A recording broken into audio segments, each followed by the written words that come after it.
Meus queridos, tudo bem com vocês? Tudo tranquilinho? Deixa eu pôr aqui no chat. Aí, buenas tardes. Então, vamos lá, né? Todo mundo aí, tudo joinha, né? Tudo na boa. Vamos lá, rapidinho, né? É uma aula também que nós já iniciamos. Só me confirme lá se vocês... Se vocês estão vendo lá o slidinho da célulazinha lá do citoplasma. Estão vendo? Isso, então beleza. Então é ali que nós estávamos vendo com vocês, lá na página 347, quem quiser acompanhar ali pela apostila propriamente dita, certo? Então vamos lá, tá?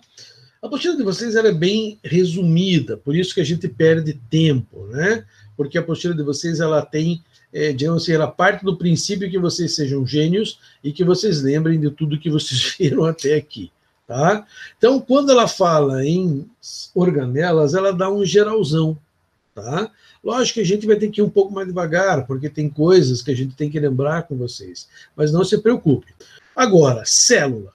Tá? Vamos começar o estudo propriamente da célula. E dentro da célula, nós temos, por exemplo, 3 características que toda célula tem que ter. Então, 3 estruturas celulares que não é possível não existir na célula. Se um deles não existir, a célula também não existe, está morta, ok? A primeira delas, que todas as células, sem exceção, têm, é membrana plasmática. Todas as células têm membrana plasmática. A membrana plasmática, que aparece em todas as células, ela tem a mesma composição química. Ela é lipoproteica. Daí que vem a teoria da evolução, que nós acabamos de ver com vocês ali, né? Da evolução da vida a partir de células simples. Se você pegar as nossas células, pegar uma célula de bactéria, você vai ver que a nossa membrana é igualzinha, é lipoproteica, com lipídios e proteínas formando um mosaico. Tanto que a teoria da célula diz que a membrana tem a forma de um mosaico fluido. Mosaico fluido, para quem não lembra o que é um mosaico, vocês conseguem enxergar ali da sala de vocês, um vitral de igreja, é um mosaico, né? Uma janela da igreja, aonde você tem lá vários lipídios e no meio dele as proteínas. Nós vamos fazer um estudo só sobre ela, tá? Então, a princípio, só lembre, né, da membrana plasmática. E ela é igual em todas as espécies. Pode mudar a espécie, mas a composição da membrana é igual.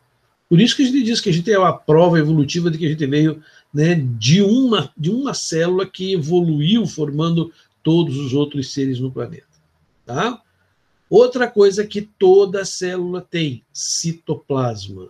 O citoplasma, né, é toda aquela partezinha que você tem para dentro da membrana até o material genético. Então, aquele líquido chamado de citossol que você tem lá, que na verdade não é bem um líquido, é mais uma gelatina, né, meio líquido, meio gelatina, que é chamado de citossol. Água e uma porção de elementos químicos. E ali no citoplasma, junto ao citossol, que é essa parte líquida, nós temos as estruturas celulares, né, as organelas celulares que nós vamos ter na célula. Aí diferencia um pouquinho, né, de vegetal para animal, tá? Mas é muito pouca coisa. No cômputo geral, também é tudo igual, né, dentro das células. Só que algumas têm algumas coisas a mais, outras a menos, tá? E também toda célula possui um material genético. O material genético aqui é o DNA, tá? Não tenha dúvida, é DNA, ok? Só vírus é que você tinha que ficar na dúvida lá, ou é DNA ou é RNA. Em todas as células, o material genético é o DNA. O RNA trabalha para o DNA, né? Então é ele que vai formar, levar informações e tudo mais. Mas o DNA que é a fonte da genética, aquilo que é transmitido para os outros, sem exceção, tá? Sem exceção. O vírus que é o único que muda, mas o resto, se é célula, não tem exceção. Tranquilo? Então, material genético e DNA. Então, de novo, membrana plasmática, citoplasma e núcleo. Toda célula tem membrana plasmática, citoplasma e núcleo. Tá? O que nós vamos começar a ver agora são alguns tipos um pouco diferentes na estrutura da própria célula, como, por exemplo, as células procarióticas ou procariotas, né, são as células mais simples que nós temos. São muito simples. É aquelas que têm apenas os elementos básicos para que uma célula continue viva, como, por exemplo, a membrana plasmática, que ela vai ter uma parte de dentro, né, que é o citoplasma, tá, que é formado também por água e alguns elementos químicos. Ela também vai ter o seu DNA, só que ela tem uma estrutura que toda célula tem que ter também para ser considerada viva, que são os ribossomos. Os ribossomos, eles são essenciais ao desenvolvimento de qualquer ser vivo formado por célula, porque é nos ribossomos que nós vamos ter a produção dos RNAs, né? E o RNA está ligado à síntese de proteína. Como não existe nenhum ser vivo que não seja formado, não precise de proteína, né, o ribossomo aparece em todas as células também. Tá? Uma organela dentro do citoplasma. Tá? Um desenho de uma bactéria completa seria essa aqui. Lógico que essa bactéria que vocês estão vendo aí é uma bactéria que tem coisas a mais. Aí foi posto tudo que você pode encontrar numa bactéria. Mas vamos lá. O básico seria, primeiro, essa estrutura bem aqui dentro, né, bem ali, ó, né, que seria a membrana plasmática, lipoproteica, igual a nossa.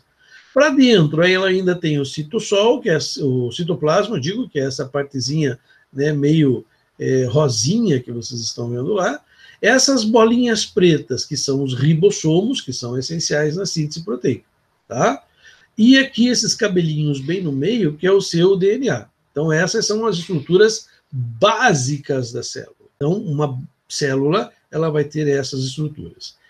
Essa bactéria, em particular, agora tem outras coisas a mais. Ela tem, por exemplo, uma parede celular, não falei membrana citoplasmática, uma parede celular por cima da membrana plasmática e que vai dar a ela resistência às intempéries do meio. Vai fazer com que ela consiga sobreviver num ambiente inóspito. Então, isso aparece em algumas bactérias, mas nem todas têm parede celular. Umas têm, outras não têm, né? Vai depender da espécie da bactéria em si. Essa parede celular, ela também não é, como a princípio pode aparecer para um vestibular, formada por celulose, como nos vegetais. É diferente. Vegetal tem uma parede celulósica lá, né? Celulose. Essa bactéria não. Mas então o que é essa parede, professor? Ela é formada de peptidoglicanos. Os peptídeos glicanos, eles são açúcares, né, ligados a estruturas proteicas diferentes e que dão uma resistência muito grande, né, à bactéria. Tanto que essa parede de peptidoglicano, ela é que vai dar resistência da bactéria ao nosso sistema de defesa. O nosso sistema de defesa não tem como ultrapassar essa parede e não consegue matar a bactéria. Então, é difícil de matar, né? Ele precisa de muito tempo para poder matar essa bactériazinha. Então, essas bactérias, elas causam doenças mais graves, essas que têm, né, essa parede celular, porque o nosso organismo, de cara, já não consegue digeri-las. Outra estrutura que você vê aqui, que também não tem em todas as bactérias, são as fímbrias. As fímbrias também são chamadas de pili de pelo, né? Ou fímbrias. São essas estruturazinhas que vocês estão vendo ali, aquelas projeçõezinhas que vocês estão vendo. O pili tem uma função de fixar a bactéria em alguns locais difíceis. Tá? Por exemplo, em canos d'água, né, onde a água passa por muita pressão, essas fímbrias fazem com que ela fique presa, né, e que se prendam uma às outras. O tártaro dos dentes, né, são bactérias que vão lá e se prendem, formando uma estrutura que é difícil de sair, né? Depois que você forma, você tem que ir no dentista, fazer uma limpeza, uma raspagem, para tirar aquilo que as bactérias estão formando lá. Então, essas fímbrias fazem a função de prender. Algumas fímbrias, inclusive, podem, em época de reprodução, serem transformadas em pequenos caninhos que vão levar material genético até outras células, na chamada conjugação, quando uma célula bacteriana para do lado da outra e troca material genético com ela. Então, através dessas pequenas fímbrias, né, pode acontecer. Como eu falei para vocês, nem todas têm. Aqui embaixo estão vendo um flagelo, né, que ela usa para se locomover, né, flagelo diferente de cílio. Cílio é pequenos e numerosos. Isso aqui não é cílio, tá? É fímbria, é diferente. Ela não se locomove com isso, ela se segura com isso, né? São fibras de ancoragem. Elas vão ancorar num determinado material. Ok? Então aqui você está vendo uma bactéria completa, mas o que me interessa é a célula. E nessa célula, veja, não existe carioteca, por isso essas bactérias são procariontes. E é fácil de guardar, né? As bactérias, as células eucariontes são aquelas que têm núcleo. As procariontes, o próprio nome já diz, né? Procariontes, elas não têm a membrana. Tá? Tanto que, se vocês lembrarem, eu acho que eu já tinha comentado com vocês uma vez, que a capacidade que a bactéria tem de sofrer mutações é dada porque ela não tem a carioteca. Então, o ultravioleta do Sol pode incidir sobre o seu material genético e fazer com que ele seja quebrado. E isso, se não matar a bactéria, porque muitas matam, né? O ultravioleta mata a bactéria, mas se não matar, pode fazer com que ela sofra pequenas mutações. Em laboratórios de bioquímica, só para vocês terem uma ideia, existe uma bancada chamada bancada de fluxo contínuo. Essa bancada de fluxo contínuo, ela tem uma lâmpada de ultravioleta bem forte, tá, em cima, e o cientista trabalha com as mãos ali para dentro. E qualquer bactéria que fuja, ela vai bater nessa camada, nessa luz ultravioleta e morre. Então você consegue manipular ali, né, com luvas, é lógico, tudo mais cuidando, mas você não deixa as bactérias virem em você. Ela tem um fluxo de luz contínuo que não deixa as bactérias sair. Como se fosse uma cortina, né, de luz. Eu estou trabalhando com as bactérias aqui, elas não conseguem fugir porque elas batem nessa camada de luz e acabam morrendo. Ali é muito intensa, não tem como elas sobreviver. É ruim porque hoje você sabe que o ultravioleta também pode ocasionar câncer em quem está trabalhando ali, né, nas mãos, tal, câncer de pele, justamente por causa desse ultravioleta. Mas, às vezes, para você rapidinho lá fazer uma inseminação, ainda se usa essa bancada de luz, né, que impede que a bactéria chegue. Em alguns laboratórios bacteriológicos, de guerra bacteriológica, etc., você, além de usar todo aquele equipamento que te protege do vírus, etc., você ainda vai passar por um corredor onde existem várias lâmpadas fluorescentes, fluorescentes não, de lâmpadas ultravioletas, e que você, enquanto você anda, o ultravioleta vai matando se tiver alguma bactéria ali, né? Vamos supor, para entrar lá no laboratório extremamente limpo. Ok? Então, esses são os procariontes. Já os eucariontes, a diferença que vocês já sabem, não preciso nem dizer para vocês, é o quê? Presença de carioteca, presença da membrana do núcleo, tá? Então veja como é fácil, não pode esquecer. Eu sei que vocês sabem, mas eu vou ter que repetir de novo, né, para desencargo de consciência, tá? Só existe um reino de seres procariontes. É o reino das bactérias. Todos os demais seres vivos do planeta, com exceção do vírus, que não é célula, né, são eucariontes, têm membrana do núcleo, porque foi uma evolução para coisa boa, porque protegeu o núcleo das mutações. E eu já falei para vocês, 99% das mutações são ruins. O ser morre por causa das mutações. Mutação não é bom. Quando acontece de uma mutação ser boa, né, isso é extremamente raro, vai se espalhando pela população daqueles seres rapidamente. Porque os que não têm vão morrendo na competição pelos que têm. Então, daqui a pouco, todo mundo tem. Né? Então, é uma evolução, né, dentro do ambiente. Ok? Então, na verdade, eu falei 99, né? Vocês sabem que existem lá mutações ruins, mutações que não interferem em nada, são mutações neutras, né? Você tem, mas não interfere, e as mutações ruins. Boas, digo. As mutações boas são extremamente raras, ok? E aqui agora nós temos as células eucariontes, né? Aquelas que possuem núcleo protegido, organizado. Então, todos os demais, protozoários, fungos, plantas, né, animais, todas elas vão ser eucariontes. Tá? Vão ter um citossol, vão ter organelas citoplasmáticas lá dentro, né, vão ter citoesqueleto, que são proteínas que vão dar forma à célula propriamente dita. Tá?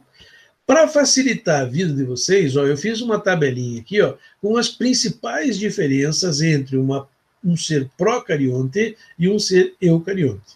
Tá? Então, ó, parede celular ausente nos eucariontes, com exceção dos vegetais, que vão ter uma parede celular celulósica.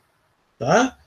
Centríolo ausente nos procariontes. Eu não sei, não me lembro mais o que é centríolo. Centríolo é aqueles tubinhos, né, que formavam grupos de 3 e 3, formando 9 conjuntinhos de tubinhos 3 a 3, e que estavam relacionados à divisão celular.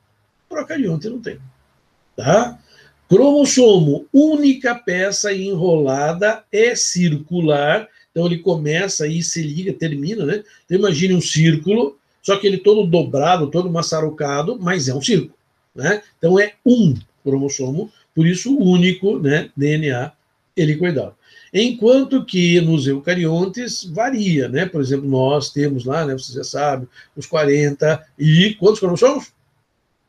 46 cromossomos, 23 pares, né? Que vão formar os eucariontes. Cílios e flagelos. Os dois têm, né? Lógico, as bactérias é um pouquinho mais simples, mas tem, não tem problema, cílios flagelos. Retículo endoplasmático, aquela parte, né, do rugoso que armazena a proteína, não tem. Organelas, os procariontes não têm, tá? Então, eles não têm retículo endoplasmático, os outros têm. Complexo de Golgi, eles não têm também, né? Os outros têm. Complexo de Golgi é aquilo que empacotava e jogava para fora da célula. Lisossomo, digestão intracelular, né? Não tem também, tá? Porque é uma organela citoplasmática e os procariontes não têm organela citoplasmática, tá? Nós temos. Mitocôndria não tem também, tá? É uma outra organela. Mas, prof, aí complica o negócio, né? Como é que uma célula procarionte vai produzir energia se ela não tem as mitocôndrias? Ela não tem mitocôndrias, mas ela tem uma dobra de tecido com uma porção de ribossomos que podem, isso ainda é questionável hoje, né, funcionar como uma mitocôndria. Mas tem muitos cientistas que discordam. Então, por isso, não esquenta a cabeça, porque não vai cair. Dúvidas desse tipo não caem no vestibular, tá? Mas se perguntarem, não tem. Mitocôndria, não tem, tá? Núcleo, do jeito que a gente fala, com membrana, também não tem, tá? Nós temos. Peroxissomo. O peroxissomo é aquela organela que faz a neutralização da água oxigenada, tá? Não tem.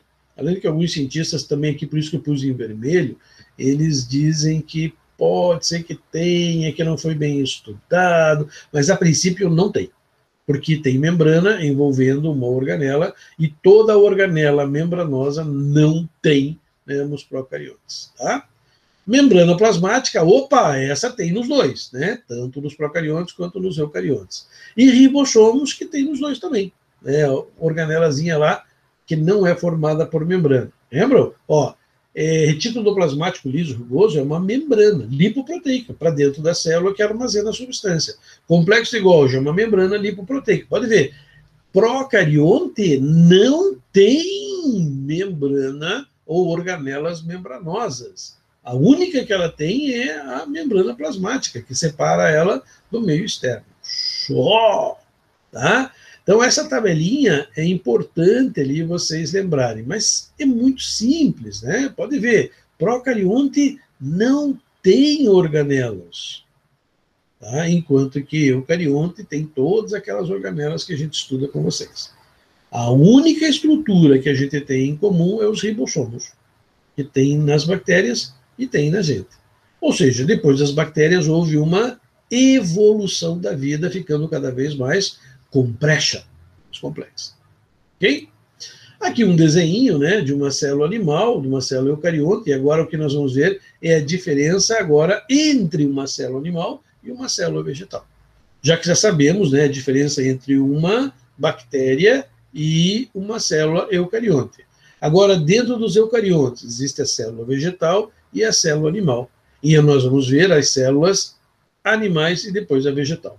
Então, ó, o que você tem ali dentro de uma célula? Você tem uma membrana plasmática, você tem lá uma membrana de núcleo, cor de rosinha aqui, né, no meio, toda furadinha, tá? Você tem um nucleolo, que é onde o RNA está sendo produzido, né? Então, muito RNA é produzido aqui, né, numa partezinha do cromossomo que está trabalhando. Então, ela parece uma organelazinha, né? Ela não existe, tá? Ela é só uma partezinha que está trabalhando mais, mas o pessoal chama, né, de nucleolo, tá? Do ladinho você está vendo o retículo plasmático liso aqui, o rugoso aqui com essas bolinhas presas nele. Depois a gente vai falar um pouquinho sobre cada um. Você tem lá o lisossomo fazendo a digestão, uma mitocôndria aqui embaixo, o complexo de Golgi aqui do lado, tá?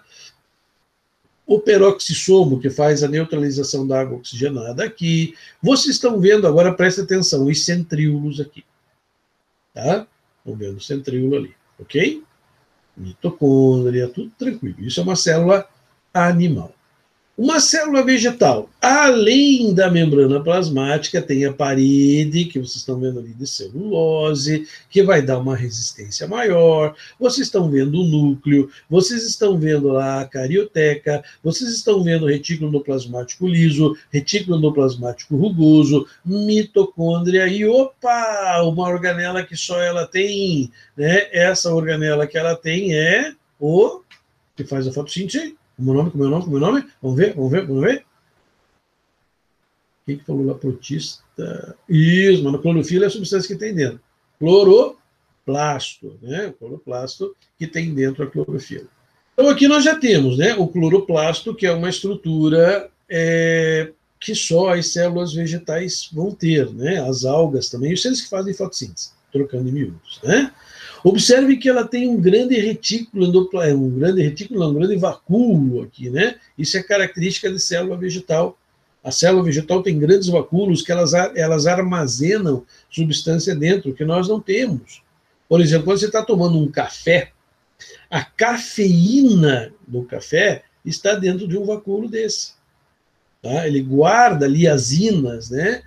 Dentro da célulazinha. Quando você vê alguém viciado em coca, a cocaína está armazenada dentro desses vacúolos grandes aqui, né? Então, as substâncias, venenos, substâncias alucinógenas, todas elas são guardadinhas nesses grandes vacúolos, nessas grandes bolsas, tá? Como uma forma de defesa a ataque de pragas. Por exemplo, um animalzinho lá vai na folha de café, ela vai comer a folha de café, o café tem um gosto muito amargo por causa da cafeína. Então, o inseto desiste da ideia, diz, não vou comer essa folhinha, vou comer outra. Tá? Observe também que não apareceu aqui o centríolo, tá vendo? Células vegetais, mas eu já vou falar para vocês mais certinho como é que acontece, ela não tem os centríolos, ok? Então, é uma maneira de você diferenciar a célula animal da célula vegetal. Célula vegetal, pelo menos os vegetais superiores, angiosperma e gimnosperma, aquelas plantas, né, que a gente viu lá que são superiores, não tem centríolo, não tem, mas angiosperma e gimnosperma, tá? Já a briófita e pteridófita, que são plantas mais simples, essas têm ainda, certo? Então, cuidado com a generalização. Mas para o vestibular, veja, eu fiz uma tabelinha também das principais diferenças que existem entre uma célula vegetal e uma célula animal. Então, ó, centríolo, nos vegetais ausentes, ó, fiz uma marquinha ali para lembrar. Os vegetais superiores, angiosperma e gimnosperma, não tem. Os mais simples, briófita e pteridófita, tem, tá? Então, ó, célula vegetal ausente e célula animal presente. Lembra que o centríolo está relacionado à divisão celular. Peroxissomo, aquele que neutraliza a água oxigenada, nos dois. Complexo de Golgi, tá? Nos dois. só que são, no caso do vegetal, lá, isoladinhos, né, enquanto que na vesícula do animal empilhadinho. Mas tem, não interessa, tem. Tá? Se perguntarem, tem. Ok? Cloroplasto, presente nas células vegetais, lógico que faz fotossíntese, e é ausente nos animais. Animal não tem, não faz fotossíntese. Tá? Vacúolos, os dois têm, só que os nossos vacúolos são vacúolos de digestão, são pequenininhos, né? Enquanto que nas células tem pequenininhos e tem os grandões, né? Que armazenam as inas da vida lá. Tá? Plasmodesmos, que são junções entre células vizinhas, os vegetais têm muito plasmodesmos. É o que segura uma célula presa a outra, enquanto que os animais não têm. Tá? Depois a gente vai ver isso aqui, especialização da membrana.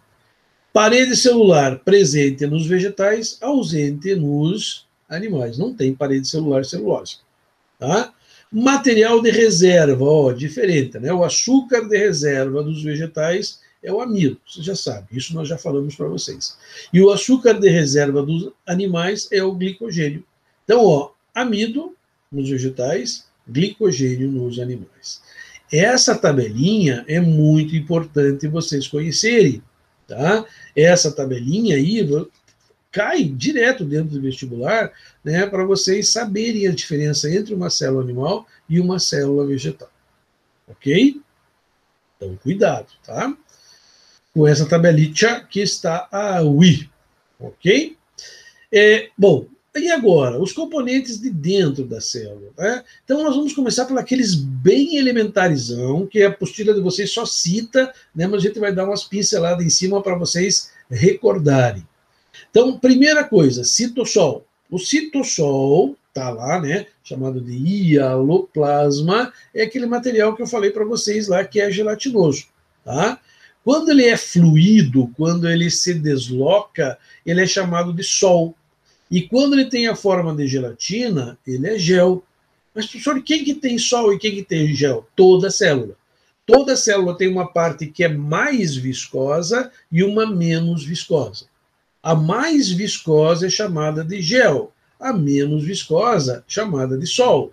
Por causa disso, essa parte líquida, essa parte transparente, digamos assim, de dentro da célula, onde tem lá líquidos e substâncias químicas, ela está sempre se movimentando dentro da célula.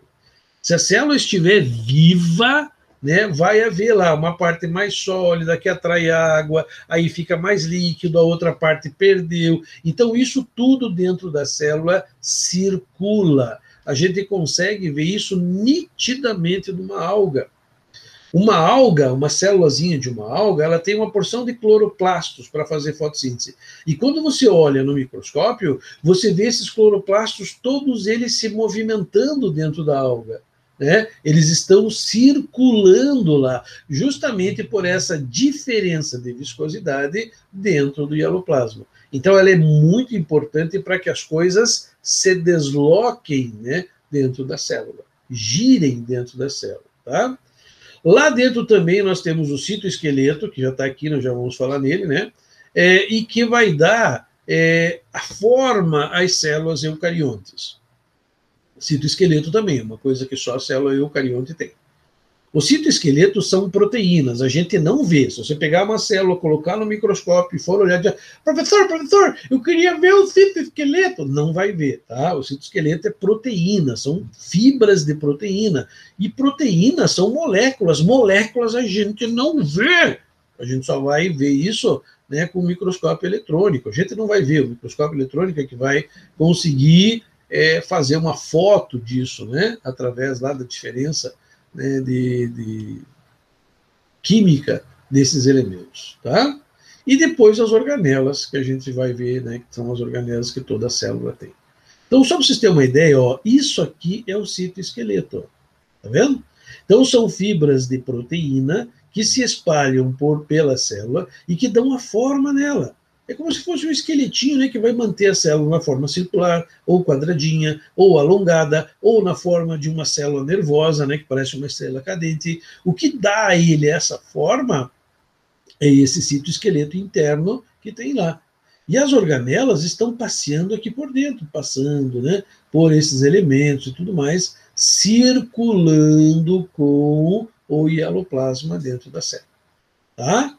Então, aqui, ó, ele tem aqui, forma esse movimento que a gente chama de ciclose, que é o movimento que acontece com esses elementos lá dentro da célula. Tá? Como é que é mesmo o nome? Ciclose. Não esqueça.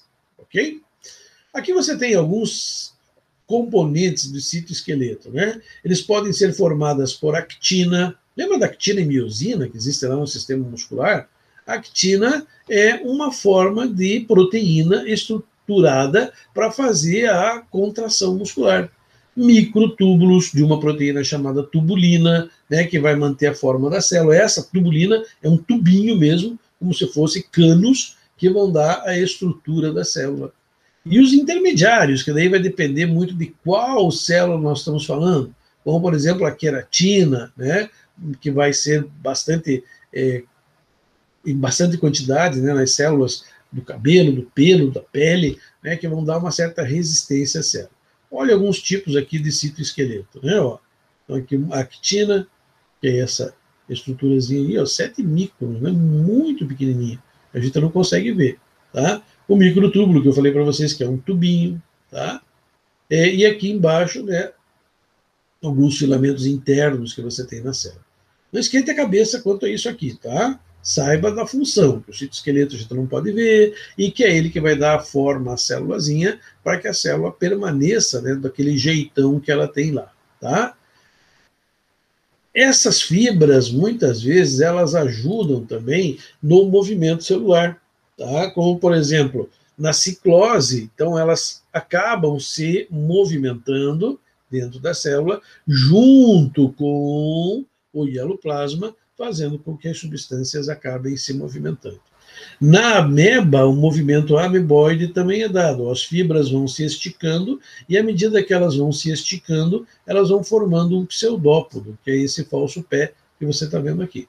Tudo isso acontece pelas fibras que vão se prolongando para que a membrana acompanhe e você tenha um movimento direcionado. Tá? Então, esses seriam os movimentos ameboides. Tranquilo? Beleza? Creuza? Aí, veja, na sequência, nós teríamos as organelas celulares, mas eu vou deixar as organelas celulares para a próxima aulinha.